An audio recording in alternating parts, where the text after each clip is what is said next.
তো আমরা তো ভাই মন্দিরে গিয়ে কখনো মূর্তির কথা বলি নাই।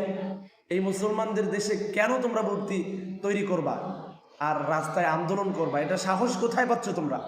আমি গাইবান্ধার মুসলিমদেরকে বলবো, গাইবান্ধার সাধারণ মুসলমানদেরকে বলবো, গাইবান্ধার ওলামায়ে কেরামদেরকে বলবো, আপনারা এর শেষ দেখে ছাড়বেন, এই মূর্তির শেষ দেখে ছাড়বেন। প্রশাসন যদি ব্যর্থ হয় আপনারা রাস্তা ছেড়ে যাবেন না। এই মূর্তি যতদিন পর্যন্ত না সরাবে ততদিন পর্যন্ত আপনারা রাস্তায় আন্দোলন করবেন।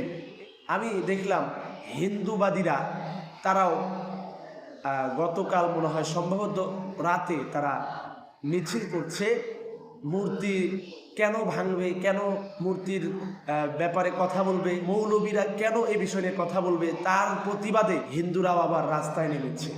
এরা সাহস পায় কি করে আমি বুঝি না। এদেরকে কে সাহস দিচ্ছে? কার সাহসে এরা রাস্তায় নামলো? এদের মাধ্যমে বোঝা যায় কিছুদিন পর যখন ধর্ষণ হবে, ধর্ষণের বিচারের রায় হবে, ধর্ষকের পক্ষেও দেখা যাবে যে তারা রাস্তায় আন্দোলন করছে। এরকম অন্যায় করার পরেও তারা রাস্তায় আন্দোলন করার সাহস পাচ্ছে। এটা আসলে দুঃখজনক ব্যাপার। তো আমরা তো ভাই মন্দিরে গিয়ে কখনো মূর্তির কথা বলি নাই। এই মুসলমানদের দেশে কেন তোমরা মূর্তি তৈরি করবা আর রাস্তায় আন্দোলন করবা? এটা সাহস কোথায় পাচ্ছ তোমরা?